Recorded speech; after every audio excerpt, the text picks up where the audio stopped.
All right, Mr. Chairman, we're ready to begin.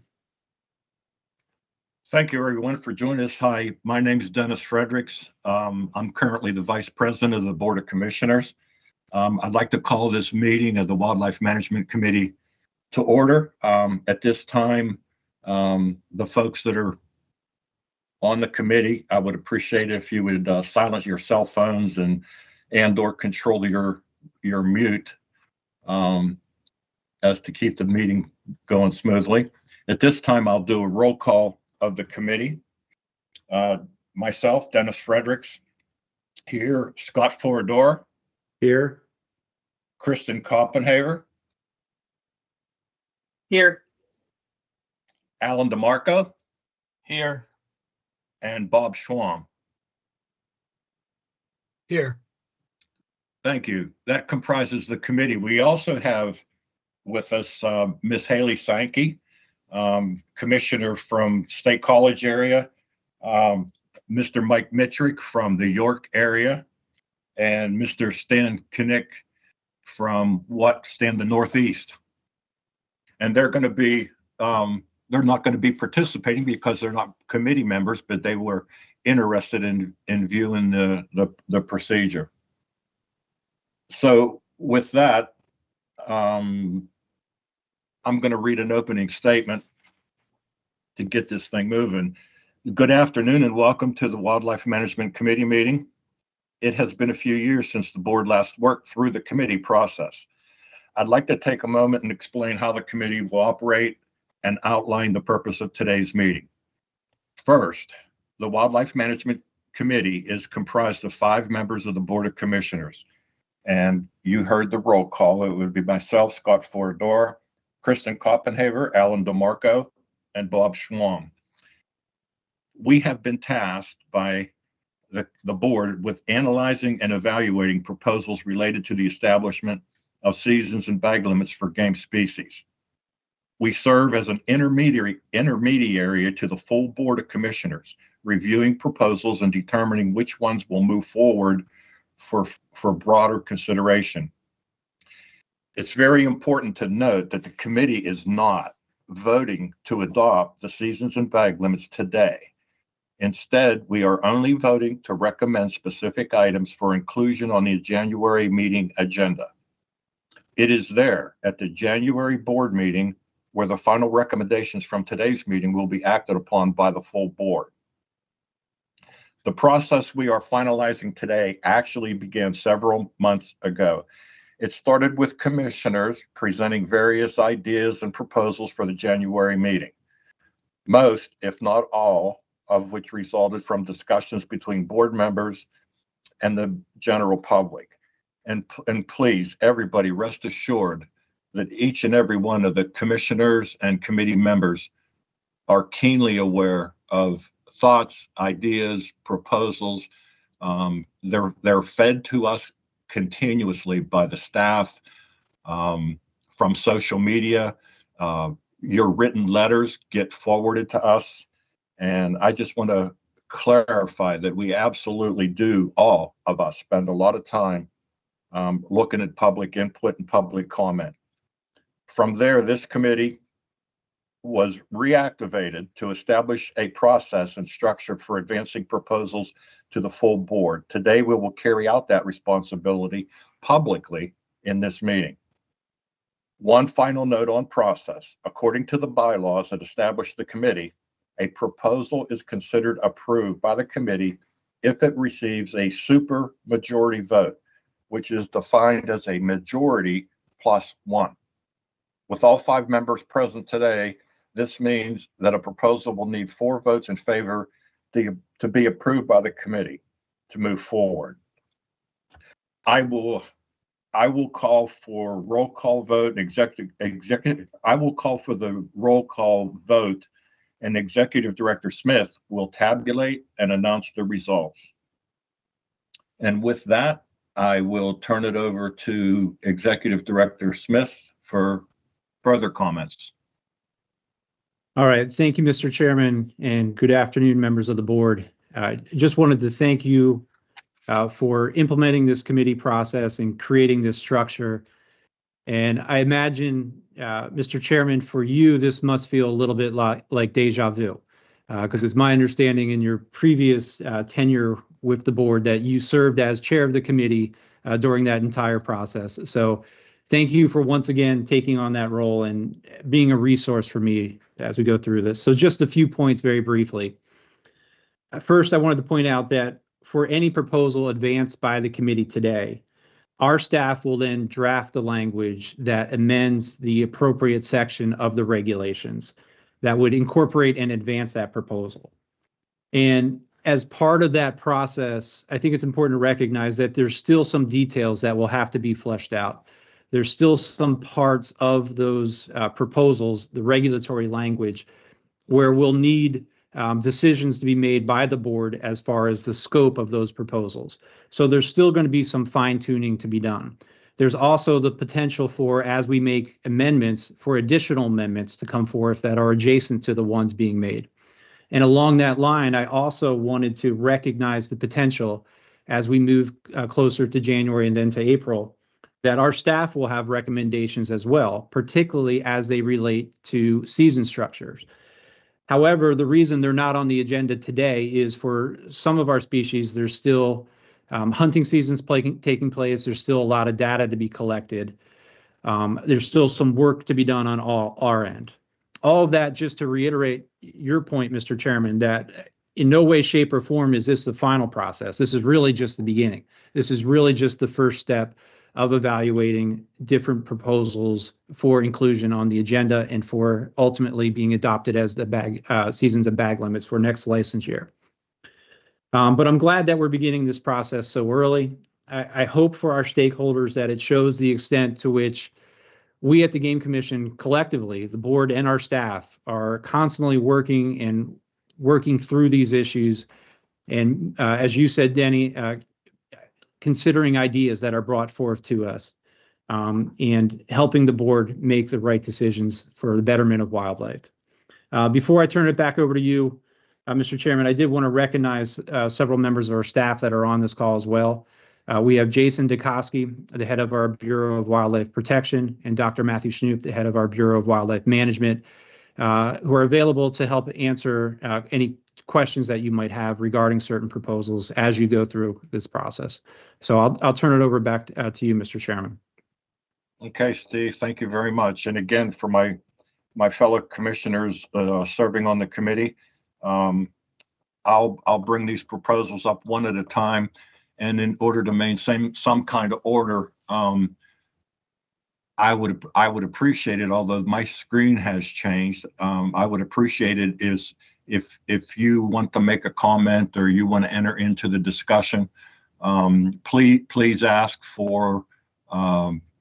the chair to be recognized by the chair for you to speak. We'll try that, see if it works. So the number one item on our agenda today, Stephen, would you read one for us, please? Absolutely.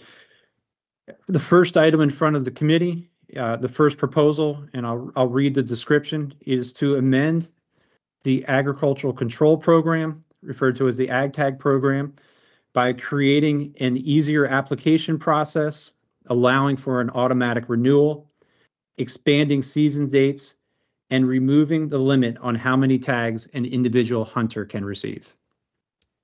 Thank you, Stephen. Do I have a motion? So moved. A second? Second. I have a motion and a second. So this number one issue is on the table for discussion. Any discussion? Mr. Chairman, if I may. Yes, ma'am. Was wondering if potentially Mr. Dukoski can put some sideboards around this for us. As a commissioner, we hear from farmers all the time saying, I can't keep up with deer. There's way too many deer. We need some changes to the ag tag program. We also hear from hunters saying, hey, my neighbors are shooting all the deer all the time. And so if we could just have maybe a little bit of context as to how big this program is now, and that'll help us maybe be able to formulate some ideas about ways to make it better as we continue this discussion. Commissioner, let me jump in, and Jason, if you could please make sure I'm relaying this data accurately. As we looked into it, just under 1,000 farms enrolled in the program. I believe the total number is 998, representing roughly 93,000 acres of agricultural land under which the program enrolled in the program. But to put a little perspective on that, that would be roughly 2% of the total agricultural land that's available in the state enrolled in the program. So again, roughly 998 farms, roughly 93,000 acres, which would equate to just under 2% of the total agricultural land in the state. In terms of harvest, the last year that we had complete harvest data on, in which the program was for that program, the harvest came in 1,879 reported harvest through this program, roughly half being in the spring and half in the fall, almost a perfect split between the two.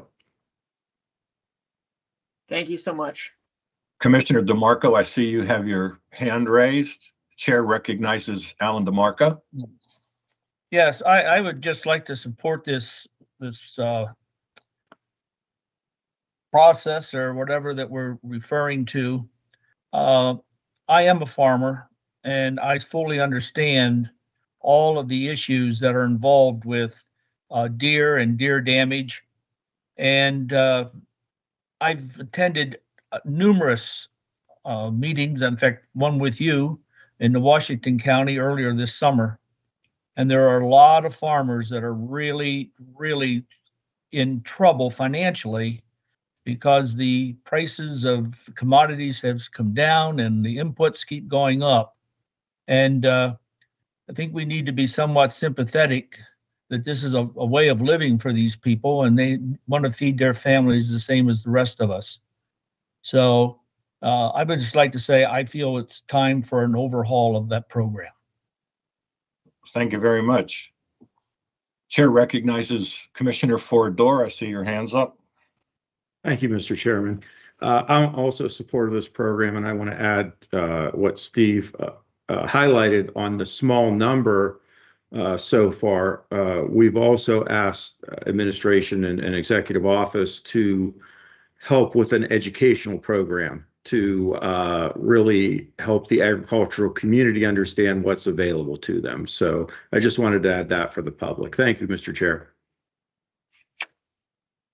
Any other discussion? Any other comments from the committee? I would add that yes, I have spent a lot of time with the farmers in my area to the point that I've actually gone out and rode and ridden with them on the combines to harvest their soybeans. And you know, today's equipment, even for farmers, is very, very sophisticated and gives you a very accurate count of the harvest per acre.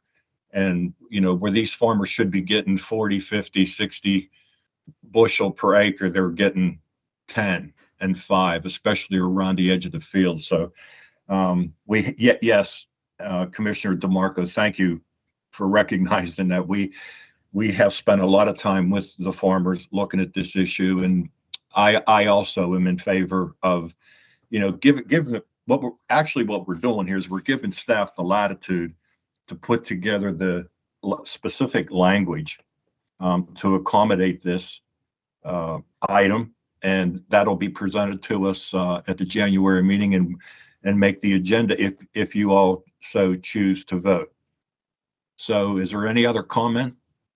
If not, I'll call for a vote. Roll call vote. Dennis Fredericks, I vote yes. Scott Ford-Dorr. Yes. Kristen Koppenhaver. Yes. Alan DeMarco. Yes. And Commissioner Bob Schwam. Yes. Mr. Chairman, that the vote is 5-0 in favor of. Okay, thank you. We'll move on to the next item. Stephen, if you would please read item 2. The next item before the committee is to create a general unit antlerless deer license. Do I have a motion? So move. I have a motion. Do I have a second? Second. A motion and a second. Okay, open for discussion. Any discussion?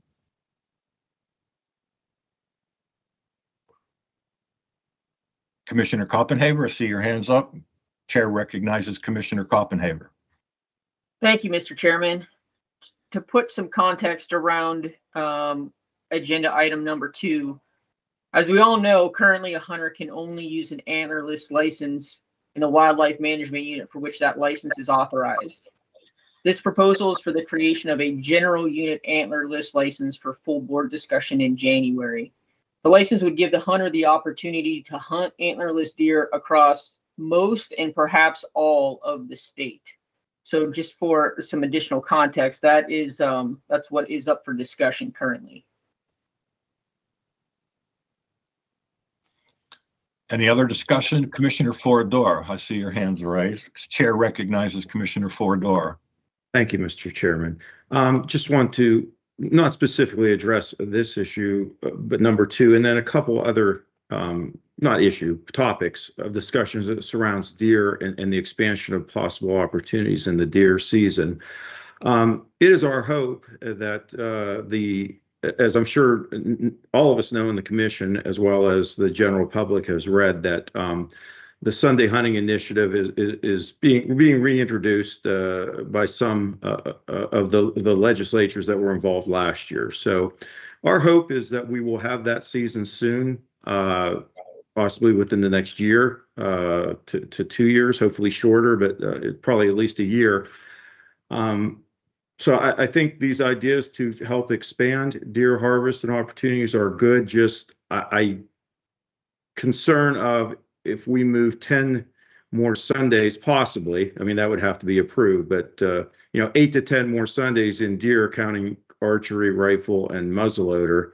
We need to have the ability to measure that, and passing more opportunity this year to possibly reshuffle it next year would be disjointed. Specifically on this issue, I don't want to confuse the general hunting force. So that's what I just wanted to get on the table. Thank you, Commissioner. Any other discussion?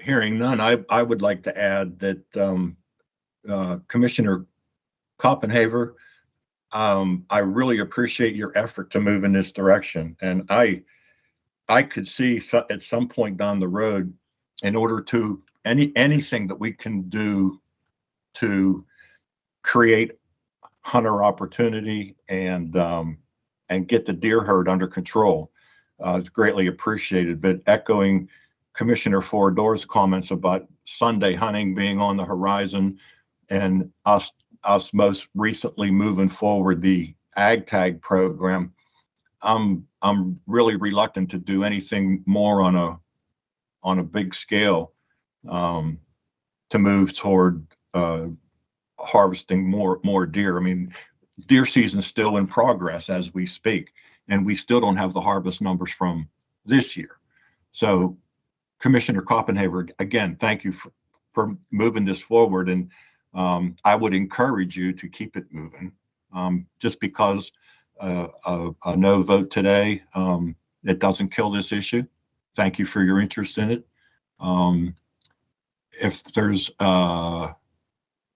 any other discussion, Commissioner Sankey, I see that your hand is up, but you're not a member of the committee. Oh, I'm sorry. I thought I was allowed to ask a question. Am I allowed to ask a question or no? Yes, you are. Yeah, the chair recognizes Commissioner Sankey. Thank you. So I was just wondering, would instituting something like this agenda item alleviate administrative costs or administrative time and energy and effort? I think that's a question that could be answered by Executive Director Smith? Yeah, that's a great question. I think from the agency's perspective, we believe it would have the potential to, particularly if it could reduce that early license season demand on antlerless licenses, then it would potentially have that benefit of allowing that first week or so of sales to go smoother. So we see that as potential positive impact of if the board or if the committee advances this proposal down the road. We all know in that first day or so when licenses go on sale, there's a high demand. With that high demand comes the risk of system slowdown. So this could theoretically, potentially alleviate some of those concerns, if that answers your question. Thank you. Any other discussion? With that, I'll call for a roll call vote on the issue. Myself, Dennis Fredericks, at this time, I would vote no. Commissioner Foradora? I'm a no at this time for reasons I said. Commissioner Koppenhaver? Yes. Commissioner DeMarco? I guess I'd have to say no. Thinking about the possibility of the Sundays and so forth, I'm certainly not against dismantling it, but maybe we should wait a year. Thank you, sir. Commissioner Bob Schwam? Commissioner Schwam? Yes. Can you hear me? Yes, we got your yes vote. I'm so sorry. Yes. Okay. Mr. Chairman, we have 2 yes, 3 no for this proposal. So the proposal does not advance forward to the January agenda. We move on to item number 3. The third item before the committee is to increase the number of unused antlerless deer licenses for wildlife management units 5C and 5D that an individual may have in their possession.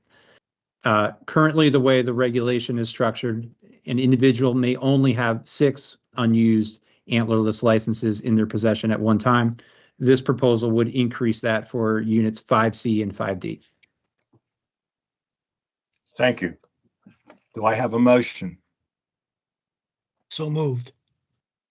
Do I have a second? Second. Thank you. We have a motion. We have a second. It's open for discussion. Any discussion?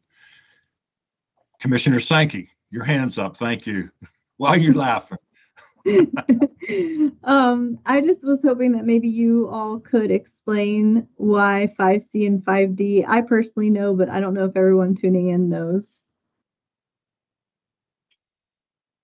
Matthew, could you give Commissioner Sankey an explanation? Yeah, sure, happy to. So 5C and 5D are urban areas in the southeast region.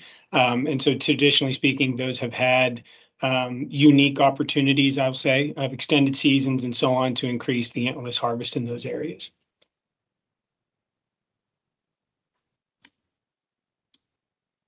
Commissioner Schwam, I see your hands up. Chair recognizes Commissioner Schwam. Yeah. Thank you, Mr. Chairman. Yes, as Matthew said, 5C and 5D are urban areas with a lot of private property. It's tough to get on those properties, but for those that are fortunate enough to do so, this is an opportunity for us to, somewhat get a balance of harvest in this area. So that is one of the reasons that I support this program. So it's very important, especially here, like I said, in 5C and 5D, we are boiling over with deer in this urban area. Thank you. Thank you. Commissioner Koppenhaver, Chair recognizes you. Yeah, just as a general comment with that, a few years back when we instituted that 6 license limit on there, part of that, if I recall correctly, we had an kind of an earn one, burn one aspect to it, where at that time, the only place to get antlerless licenses was at the county treasurer. And at that time, staff member Deanna Vance did quite a bit of homework to let us know what she felt would encompass most of our hunters that harvest a lot of deer in that area. So just as of a few years ago, the decision was made to be 6, with the understanding that once some or all of those 6 tags were filled and reported, that individual could go back and get more tags as long as more tags were available. Now, my concern, if we increase the individual possession limit, is we have some sideboards in place right now that is requiring reporting to happen down there. And if we just increase and let people have more, my question is, will we still see reporting happen the way we need it to be happening? Or can we say, hey, it's a lot easier to get your hands on tags these days because you don't have to go to your county treasurer. So it's already less of a burden than it was a couple years ago. With that being said, I'm not sold hook, line, and sinker on this, but given that this is Commissioner Pride's area, I would like to advance this to January to hear, his side of things and hear what he has to say and why this is important to him. Thank you, Commissioner Koppenhaver. Chair recognizes Commissioner Foradora. Thank you, Mr. Chairman. I just want to add, I said in my blanket statement that, with the Sunday hunting that I would be not voting in favor of the expansions, but this is not an expansion of seasons. It's just a reallocation or how we issue tags. So I am supportive for the reasons that Commissioner Swalm articulated. Thank you. Thank you. Any other discussion? Hearing none, I would like to make a couple comments. It's my understanding, and has been for quite some time, that 5B and 5C are a little unique unto themselves as far as the rest of the state goes, in that they are heavily urbanized. And the magic ticket down in those areas, Commissioner Schwam, correct me if I'm wrong, but the magic ticket seems to be access. Access is hard, and flooding the area with tags doesn't necessarily mean somebody's going to get access into those areas that are harboring all those all the deer. So with that said, I'm Stephen, I'm assuming that if the committee moves this forward, that staff will come up with appropriate language for the January meeting. And, as a committee, we haven't talked about a number that we increase it to. Do we increase it to 10, 12, 15? And then, I'll leave that up to staff. And my second question is, and correct me if I'm wrong, but am I correct in that currently somebody can purchase up to 6 tags there? But if they fill those 6 tags, if they are fortunate enough to have access to a property, they fill those 6 tags and they go back for additional tags, they can only purchase 1 at a time. Am I correct in that? I believe that to be the case. Jason, can you speak to that as well? Yeah. Yes, Commissioner Fredericks is correct on that. Would it be appropriate for me to ask that if the committee should vote to move this forward, that could be taken into consideration, not only the initial number to be raised, but the number that if they go back to get more, can that be raised? We can certainly, I would say, Mr. Chairman, if the committee moves this proposal forward, it goes back to my statement earlier that there's still going to be some details that have to be worked out. And you certainly identified one as far as what that limit should be, if it does increase, what it should look like. as well as are there additional ways to make it easier for hunters to get tags into the hands of people who can use them, which is the goal here. So we could certainly fine tune those details if the committee moves this idea forward so that they're ready in January. Okay, thank you. Any other discussion on that issue? Hearing none, I'll call for a roll call vote. Dennis Fredericks, I vote yes. Scott Forador, Yes. Christian Koppenhaver, Yes. Alan DeMarco, Yes. and Bob Schwam. Yes. Mr. Chairman, the vote is 5-0 in favor of. Terrific. Thank all of you. The next item, item number 4, Mr. Smith. The fourth proposal before the committee is to create an early archery deer season for antlerless deer only prior to the beginning of the regular archery season. Do I hear a motion? So moved. We'll move. Second? Second. So the issue's on the table. Any discussion? Commissioner Sankey, the chair recognizes Commissioner Sankey. Thank you. Can you clarify, please?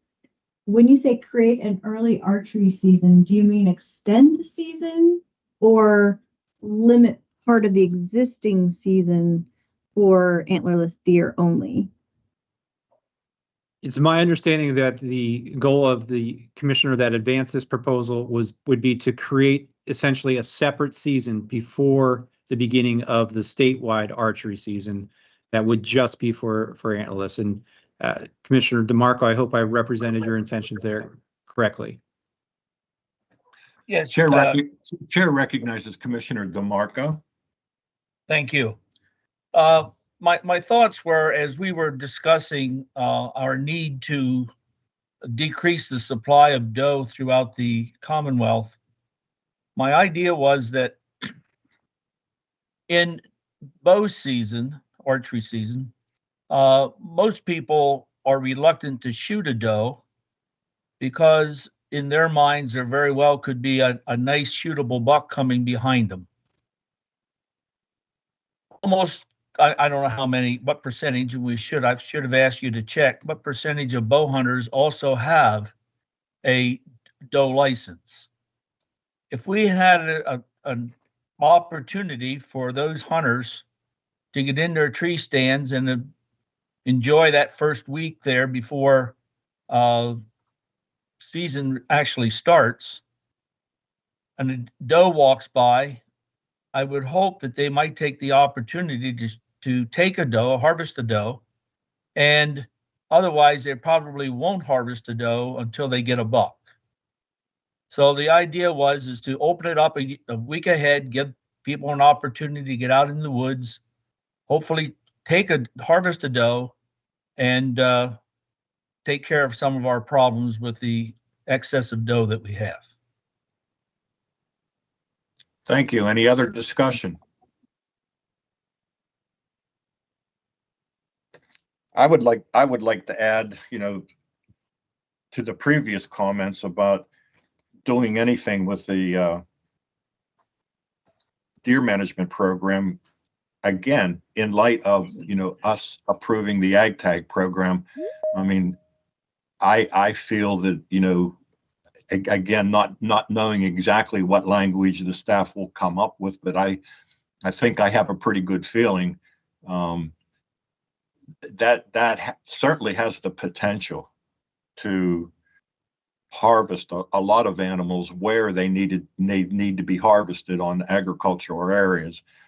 And at least at this point in time, I'm reluctant to make any more changes, combining that with the distinct possibility of Sunday hunting coming in. So that's my comments on that. Commissioner Schwam, do I see that you want to comment? Chair recognizes Commissioner Schwam. Thank you, Mr. Chairman.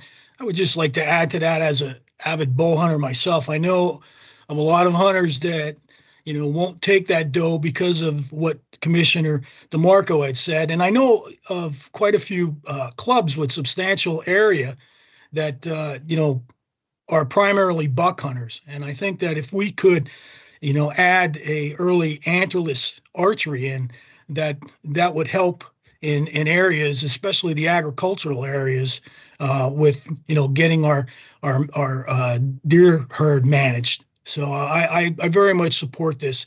And of course, there needs to be more discussion on it, but I would definitely agree with an early antlerless season. Thank you. Thank you, Bob. Chair recognizes Commissioner Koppenhaver. So for purposes of discussion, I would like to see this advanced. My concerns is that those that are holding out for a buck, I don't think very many of them will actually let an arrow fly at a doe earlier, especially if the weather is warm. I personally, as of right now, don't think that that's going to have a measurable effect on doe harvest. But I think further discussions about how to redo seasons and restructure seasons is warranted. Perhaps a late season or later season, a January season, in my mind, may be a better option, and may reach that goal better than in early season. So for purposes of discussion of increasing opportunity where it can be sustained, I'm all for that, and would also like to note for the record, we've done an awful lot of talking about the ag community and the hardships that they're facing. And, as I sit here in Warren County, Pennsylvania, there's a different kind of farming that goes on here that is also severely impacted by deer, and that's forestry. It is just a much longer term crop, but there are landowners, there are foresters, there's large timber companies that are fencing at unprecedented rates and holding off on timber sales because they can't anticipate adequate regeneration to happen because of the deer browse impacts in the area. So as we continue discussions about ag tag, which I think are absolutely warranted, I want to make for sure that we are not forgetting about the forestry community, which is a huge economic multiplier in our state as well. Thank you. All very good points and very good comments. Thank you very much. Any other discussion? Commissioner Schwam, I'd personally like to thank you for bringing this idea forward, and would really encourage you to not let go. But I personally just would be more comfortable getting through the ag tag issue and the Sunday hunting thing. And that's really all I have to say on that. At that point, if there's no further discussion, I'll call for a roll call vote. Dennis Fredericks, no. Commissioner Fordor, No. Commissioner Koppenhaver, Yes. Commissioner DeMarco, Yes. and Commissioner Schwam. Yes. Mr. Chairman, the vote was 3 yeses and 2 votes in the negative. Okay, so that item will not move forward at this time to the agenda for the January meeting. Director Smith, number 3. I believe we're on number 5, Mr. Chairman. So this is to. I'm sorry, number 5. All right. Thank you. So this proposal in front of the committee would allow the use of any muzzleloading firearm during the current late Flintlock season on properties enrolled in the Deer Management Assistance Program. Thank you. Do I hear a motion? So moved. Second? Second. I have a motion and I have a second. Any discussion?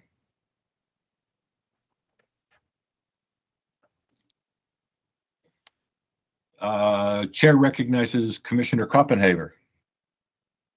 just for the record, Mr. Chairman, I'd like to state that the request or the proposal in front of us is for any muzzleloader firearm in properties enrolled in dmap. So from my perspective and to my earlier point, there's a lot of dmap properties that are forested, and I think this could be a very good move in northwest and north central Pennsylvania.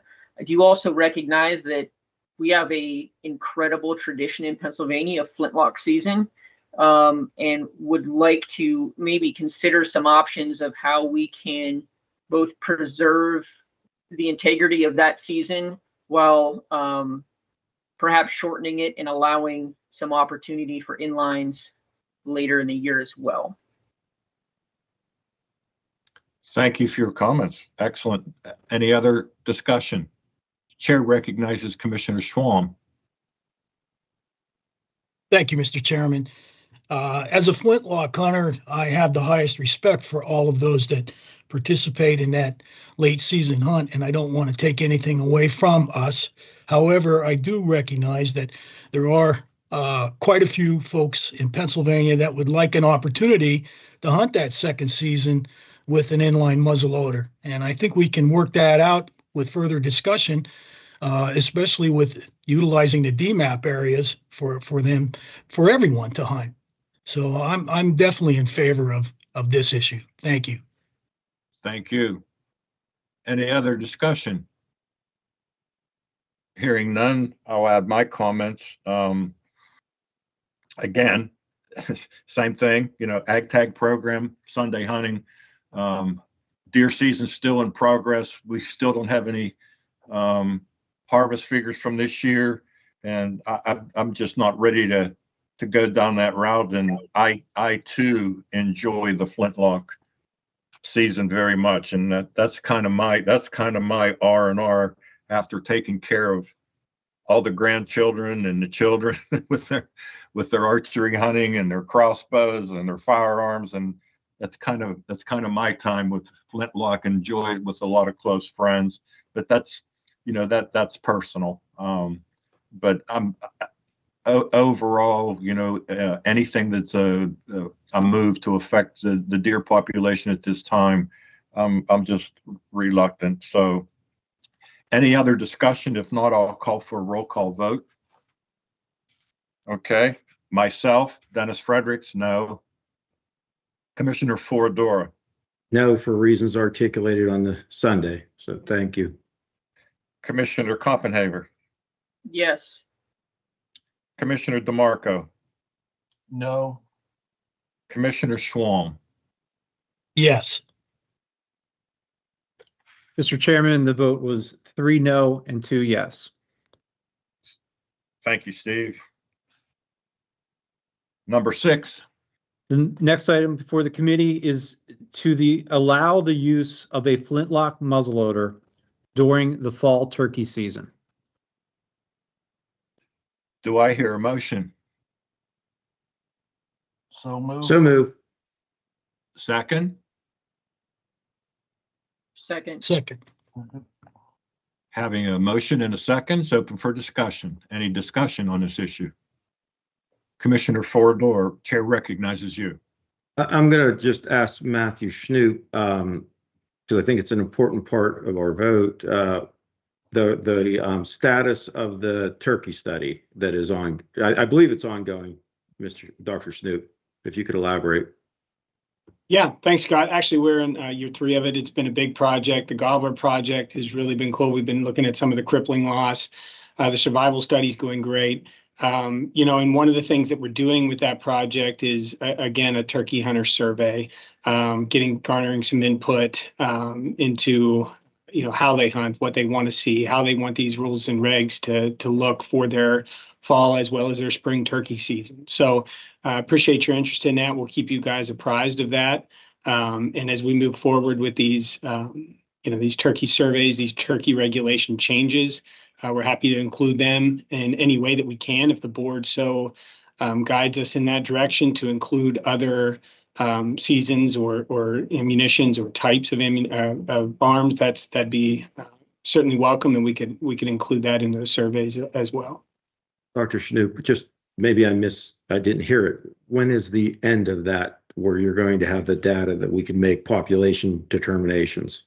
Yep. So for the population model data, we're hoping we see some products from the PhD student here within the next year or so. So we have another year to get solid data. Correct. Okay, thank you. Thank you. The chair recognizes Commissioner Schwalm. Thank you, Mr. Chairman. As an avid turkey hunter, I believe it's important that we give everybody an opportunity to hunt those with whatever tool that they choose to use. However, with what Matthew has presented, we really don't have enough data for me to make that kind of decision at this time. I would like to hear what the results are after the 4-year turkey study.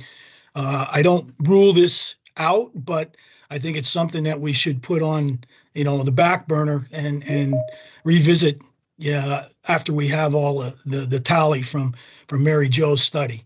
Thank you. Very good, sir. Thank you. The chair recognizes Commissioner DeMarco. Thank you. Piggybacking on what Bob had said in his previous comments, not this last one, but the one before, I think we have a great tradition of muzzleloader type hunting here in Pennsylvania.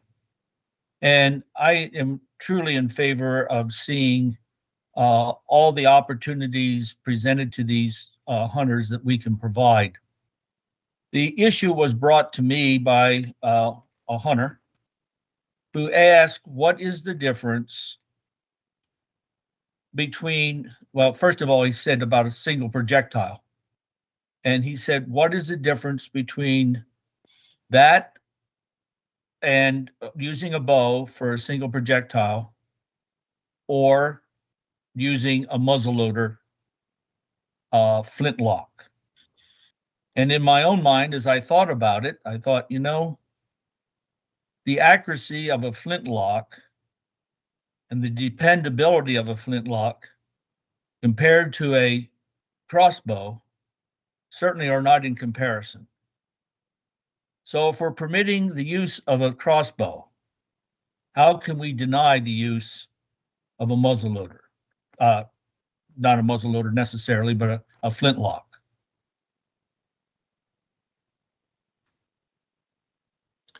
Very good points.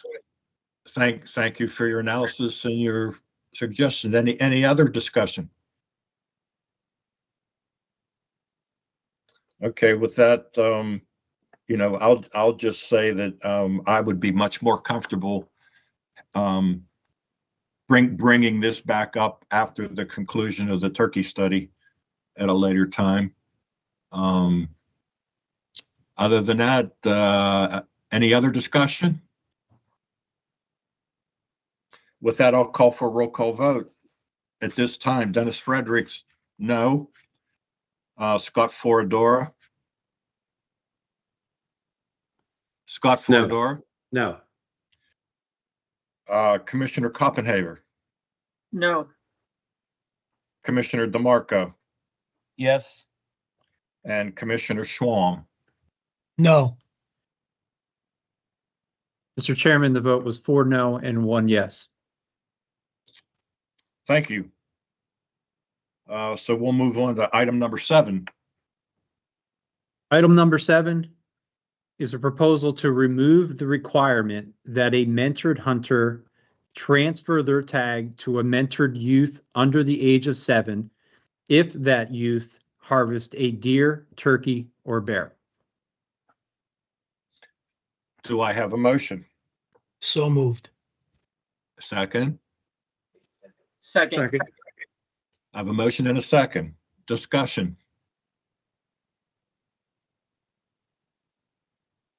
The silence is deafening. Here we are. Commissioner Schwalm. Chair recognizes Commissioner Schwalm. Thank you, Mr. Chairman. As you all know, this program was introduced in to Pennsylvania back, I think it was 2006 in that area. And it went for about 9 years. The program itself is still ongoing, but in 2015, the board changed the tag opportunities for the mentee, meaning that the mentor would have to give up their big game tag, be it a deer, a turkey, or whatever, for that mentee. And I just look at it that mentoring is so important to improving our ranks for the future. And I believe that anybody that takes the time to take someone out at an early age and spend the time teaching and passing on the great tradition of hunting, I don't believe that they should have to sacrifice their tag. I believe they should be rewarded for their efforts. And so I very much support this. And with that being said, the 9 years that the program was in place, there was never any incident that I'm aware of or that was ever reported. And I think that a parent is probably the best teacher when it comes to teaching safety. Thank you. Thank you. Any other discussion? Chair recognizes Commissioner Fodor. Thank you, Mr. Chairman. And Commissioner Swam, thank you very much. Appreciate what you said, and I echo your comments. Is there data from other states? As you were talking, and I know this has been debated in the past, predates me, but data to what the other states do and what they allow. Bob, I don't think it's a safety issue. It's just maybe a perception issue,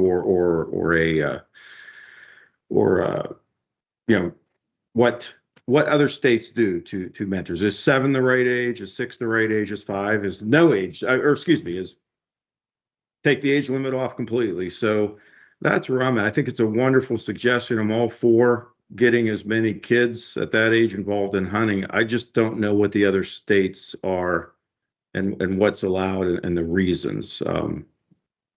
Thinking about that. So just wanted to add that. Chair recognizes Commissioner Schwalm. Thank you, Mr. Chairman. Hey, Scott, that's a great question. And currently, there are about 11 states that allow under the age of 12 years of age, and they don't really specify to where, 5, 6, or whatever. The difference being is some states require hunter education classes before those students can participate in hunting. But, like states like Wisconsin, you're allowed to, as long as you're accompanied by again, there's different age requirements. Like I think Wisconsin requires age 21, and then you have other states that might require age 18 for the mentor. And so it kind of varies, but there are 11 states so far that I'm aware of that allow the under 12 years of age mentored hunt. And I think that, it is currently an ongoing thing. I mean, there are people that are taking youngsters out, and what this is doing is it's giving that mentor an opportunity to also harvest the big game animal, be it a deer, turkey, whatever. So thank you. Thank you, Commissioner Schwalm. Any other comments? Hearing none, I'll add my 2 cents. I unfortunately lived through that discussion back when, whatever that was, 15, 20 years ago. And if I'm not mistaken, and I could be wrong, Commissioner Schwalm, correct me if I am, the driving force behind the mentored program at that time was the NWTF. They were really pushing that, and they had a lot of other NGOs join in. And initially, I don't believe there was an age limit, and there was quite a large faction that fought against the no age limit, and if my memory serves me right, the General Assembly kind of got their hackles up about it. And what I remember is all the players came to the table and agreed on the current situation of the age of 7. With that being said, in my heart of hearts, I don't believe it's a safety issue. I think any responsible mentor will decide for themselves if that child, no matter what age they are, is capable of not only being safe, but of understanding exactly what they're doing in the witnessing or the participation in the taking of an animal. Having a family full of teachers and having raised a family myself, I know that children are all over the spectrum as far as their cognitive ability and ability to understand what's going on and what they perceive is going on. And I personally feel that the current age of 7 is a good compromising limit. It doesn't seem to be causing any problems. And, you know, some parents choose to even wait longer than 7. It depends on their child or their mentee. So I'm in favor of leaving it just the way it is, not having any problems. But Commissioner Schwam, I really appreciate your effort to involve the kids. You're absolutely right. The younger they get out and the younger they participate and see, the better chance we have of making them conservation-minded hunters. And I encourage you to keep the discussion going about it. Any other discussion? Hearing none, I'll do the roll call vote. Myself, Dennis Fredericks, I vote no at this time. Mr. Chairman, Yes. Commissioner Copenhaver has her hand up. Sorry to interrupt you. I'm sorry. Thank you for interrupting me. I apologize. Chair recognizes Commissioner Copenhaver. Thank you, Mr. Chairman. Just as kind of a last thought, you know, sitting here in this role as commissioner, it makes me uncomfortable putting an arbitrary age limit to where a child can, quote unquote, have their own tags. I don't feel that I'm qualified to do that. I feel that the individual most qualified to make that decision is the parents of that child. And I say that in full confidence because, you know, one of my kids harvested their first deer at 6 and the other kid harvested their first deer at 8. And they both still hunt to this day. So for us, that was great. It worked well. I'm not saying that it will for everyone, but I also don't want to complicate or potentially take that opportunity off the table for a kid either. Very good. Thank you. Any other discussion? Okay, hearing none, I'll call for a vote. Myself, at this time, I vote no. Commissioner Fordor? I'm going to vote no, but Bob, I totally support what you're saying. Just want to see more data around it going forward. And Kristen, I agree with everything you said. Just recognizing, just to allow more data from what other states are doing, as well as, now that we're having in a public meeting, what our full constituency is saying out there. So, thank you. Sorry for being long-winded, Chair. Nothing new. Commissioner Copenhaver. Yes. Commissioner DeMarco. Yes. And Commissioner Schwam. Yes. Mr. Chair, the vote was 3 yes and 2 no's. Thank you. Can we move on to item number 8? Mr. Chairman, the last 2 items for consideration by the committee relate to the same topic, and I'll read them individually and so that the committee can consider them individually. The first is to limit the number of elk licenses drawn by non-residents to 10% of the total number of licenses that are available that year.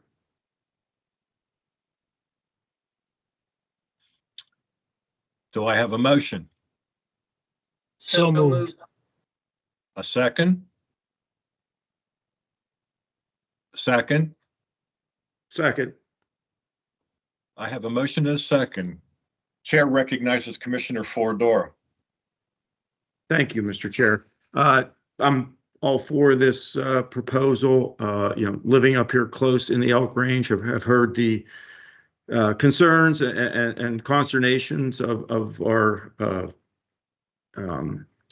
hunters in Pennsylvania.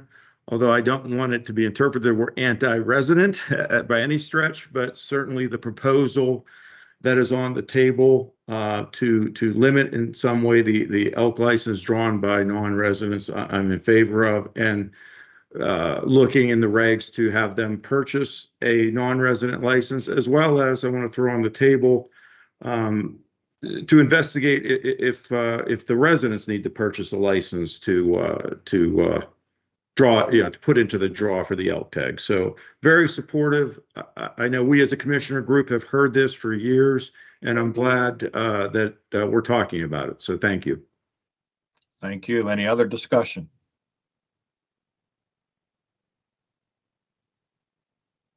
Chair recognizes Commissioner Koppenhaver. Thank you, Mr. Chairman. I think it's important to note that item or sub-item A of limiting non-residents to 10%, I think in my mind, first and foremost, is more procedural or a formality, as that's right about our average yearly anyways. I mean, plus or minus a % here or there, but the last several years, we have not given away an exorbitant amount of non-resident elk licenses. That being said, the perception is there by residents, and this is something that they're asking for. So I think that this would also put us in line with many other states that have very similar resources, be it elk, moose, large mule deer. I mean, animals that are sought after by hunters. The wildlife of this state belong to the citizens of this state. That's the North American model through and through. So I have absolutely no problem with this whatsoever. Thank you. Any other discussion? Hearing none, I'll add my 2 cents. I know that that's about all that we hand out anyway to non-residents. Like just as you said, plus or minus 1%. But I am very much in favor of non-residents having to purchase a qualifying license to be eligible to apply. That's the way it is in other states, and Pennsylvania is a crown jewel for the quality of the animals we have and the habitat that they occupy in our Commonwealth. It's a wonderful thing. So I for one am in favor of this. Any other discussion? Hearing none, I'll do a roll call vote. Myself, I vote yes. Scott Fordora. Yes.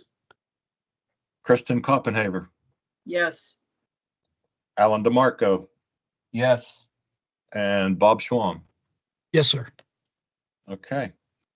Mr. Chair, the vote was unanimous in favor of. Terrific. I want to thank each and every one of you. Mr. Chairman, if I could, real quick though, there is still the second proposal under number 8 regarding the qualifying license. Oh, okay. You want to address that as? Yep, we'll address that one as a separate one. And Okay. there's already been some discussion on it, but for purposes of moving it forward formally, to clarify, that second proposal would require a non-resident to purchase a qualifying hunting license in order to be eligible to apply for an elk license. So that's the second proposal regarding elk license applications. Thank you for the clarification. I was assuming we were doing both under item 8, but that's okay. Chair recognizes, let's see, Scott Fordora. Yes, to be clear, we are voting on the non-resident requirement to purchase a hunting license. I just want to request of executive office to give us some more data on whether the residents that go into the draw, the requirement is the same, or if we need to look in that. But to be clear, we're not voting on that today. I'm just asking for some information on that. So thank you, Mr. Chair. Understood. Chair recognizes Commissioner DeMarco. Thank you. I believe I'm asking the same question that Scott just asked. Is that the same requirement for residents? Mr. Chair, if I could, Jason, can you speak to that? Yes, so if the commissioners are asking if the requirement for a non-resident to purchase a qualifying license, if that is the requirement for residents, it's not at this time. And looking at the regulations as it relates to the application for our elk permit or elk license, we would have to rewrite a lot of this stuff. So if you want to just make it only resident or non-resident, it'd be more streamlined to make it for both. Whoever applies for the elk license should have a valid current hunting license. Director Smith, at this time, can we ask for an amendment? Absolutely. Absolutely. We can, if I understand the wish of the committee, it's to amend number 8, letter B, which is to make it require a non-resident or a resident to purchase first a qualifying hunting license in order to apply for an elk license. I would move to amend that. I would second that.